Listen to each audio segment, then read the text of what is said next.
This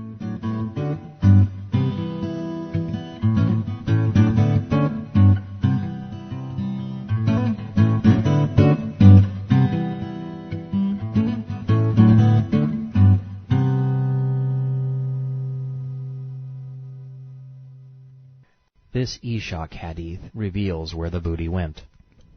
When the spoil of Khaybar was apportioned, the settlements of Shaq and Nata were given to the Muslims, while Katiba was divided into 5 sections. Allah's 5th, which Mohammed was the custodian, the Prophet's 5th, the share to the kindred, Mohammed's kin, maintenance of the Prophet's wives, now there's an honest report, and payment to the men who acted as intermediaries in the peace negotiation with Fadak, which enabled the Prophet to confiscate the entire spoil. Instead of a religious awakening, it was a repulsive accounting. Ishaq. Then the apostle distributed the booty between his relatives, his wives, and to other men and women. He gave his daughter Fatima 200 shares, Ali 100, Usama 250, Aisha 200. Bakr 100, Aqil bin Abu Talib 140. In the name of Allah, Ar-Rahman and Ar-Rahim. This is a memorandum of what Muhammad the Apostle of Allah gave his wives from the dates and wheat of Khaybar, 180 loads. The hadith lists additional special favors and bequeaths, but I'll spare you the gory details. The first Islamic historian said, Tabari. The Prophet conquered Khaybar by force after fighting. Khaybar was something that Allah gave as booty to his messenger. He took 1/5 of it and divided the remainder among the Muslims. The inhabitants who surrendered did so on condition that they should be expelled. Tabari. After the messenger had finished with the Khaybar Jews, Allah cast terror into the hearts of the Jews in Fadak when they received news of what Allah had brought upon Khaybar. Then they sent to Muhammad to make peace with him for half a share of Fadak's produce. Fadak became the exclusive property of Allah's messenger. Peace Islamic style means surrender, and surrender means giving Muhammad everything. Continuing to impugn Islam's claim of tolerance, the Islamic scriptures reveal, Tabari. The messenger said during his final illness, 2 religions cannot coexist in the Arabian peninsula.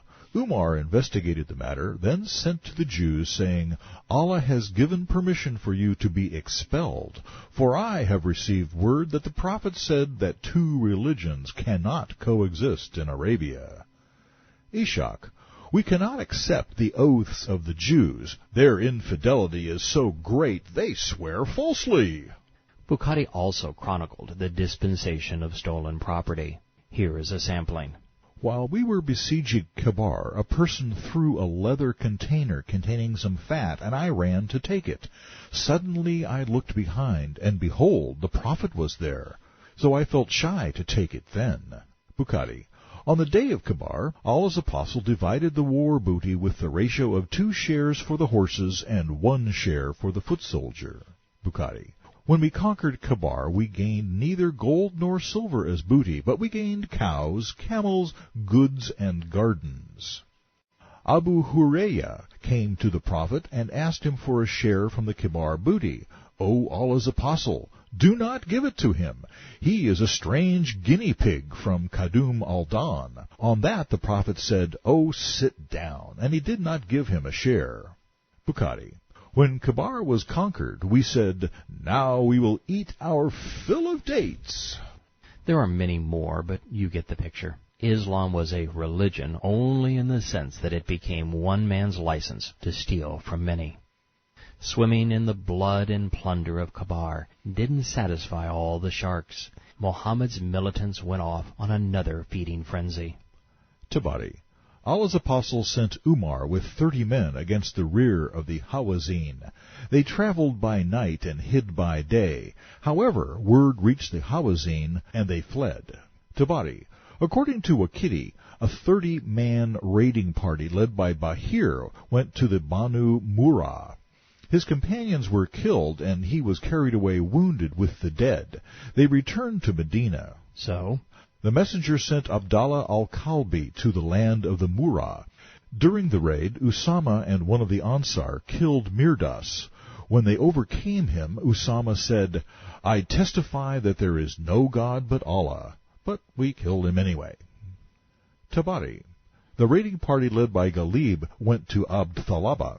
One of Muhammad's slaves said, "Prophet, I know where the Abd can be taken by surprise." So Muhammad sent him with Ghalib and 130 men. They raided Abd and drove off camels and sheep, bringing them back to Medina. So then, Tabari. A raiding party led by Bahir went to Yuman. What prompted this raiding party was that Husalail had been the guide of Muhammad at Khaybar, and he came before the Prophet. He claimed that the Ghatafan had been summoned to march against him. The Muslims went out and captured camels and sheep. A slave belonging to Uyayna met them, and they killed him. Then they encountered Uyayna's army, which retreated. so Mohammed returned to Mecca. Tabari and Ishaq. When the apostle returned from Khaybar, he sent out raiding parties and expeditions before he made the Hajj. When the Meccans heard of it, they got out of the Muslims' way. Gathering at the door of the assembly house to look at them, they said, "Muhammad and his companions are in poverty and misery." The warlord made a beeline for Allah's house. Ishaq. The prophet stroked and kissed the black stone. Then he went out trotting around the Kaaba, as did his companions. When the temple concealed Muhammad from the Meccads, and he had Istalma, which means to embrace, stroke, and kiss the southern corner of the Kaaba, he walked to Istalma, the black stone, a second time. Then he hatwala, which means to trot or prance, swinging the shoulders side to side in a gloating manner. Similarly, for 3 circumambulations. He walked the remainder of them. The apostle only did this to show off in front of the Quraysh. It was so pagan and so childish of him. Mohammed not only kissed, fondled, and trotted around a black stone wedged into the wall of a pagan rock shrine, replete with 360 other rock idols, he claimed that this exhibition was Islamic sunnah. As such, the practice became obligatory Islamic ritual, with the binding power of law. Ishaq. When the prophet made his farewell pilgrimage, he adhered to the practice, making it required sunnah to be carried out forever. While Mohammed had not yet stolen their town, he had usurped their idol and their religion. A poem from that black day says, Ishaq. Get out of the way, you infidel unbelievers. Every good thing goes with his apostle. O Lord, I believe in his word. We will fight you about its interpretations as we have fought about its revelations, with strokes that will remove heads from shoulders, and we will make enemies of friends.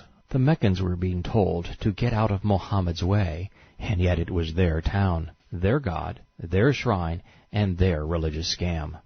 Mohammed's example, as communicated through the Hadith, is being called good. That means terrorist raids, piracy, the slave trade, torture, assassinations, mass murder, deception, bribery, and rape are all good things in Islam. The line, "I believe in his word," can only be interpreted 2 ways, and both are bad. Either the Qur'an was comprised of Muhammad's words, as his isn't capitalized and follows a reference to the apostle, or these hadith are being acknowledged as scripture, words in which to believe. The means Muslims said they would use to win the debate over Muhammad's interpretation of Qusay's scam and his claim to have received Allah's revelation would be swords, not words. The religion was too foolish, and the first Muslims were too ruthless to impose their doctrine any other way. Islam, properly deployed, severs heads and turns friends into enemies. Tabari. According to Waqidi, Muhammad carried arms, helmets, and spears.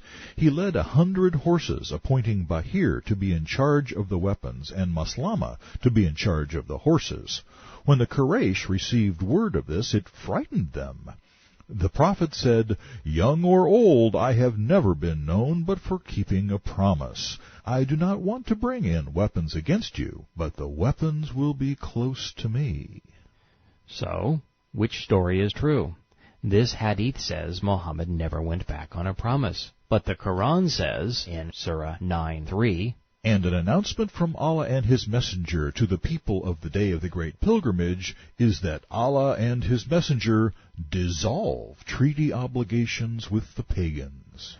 So who was lying, the prophet or his God? Or were they both lying because they were one and the same?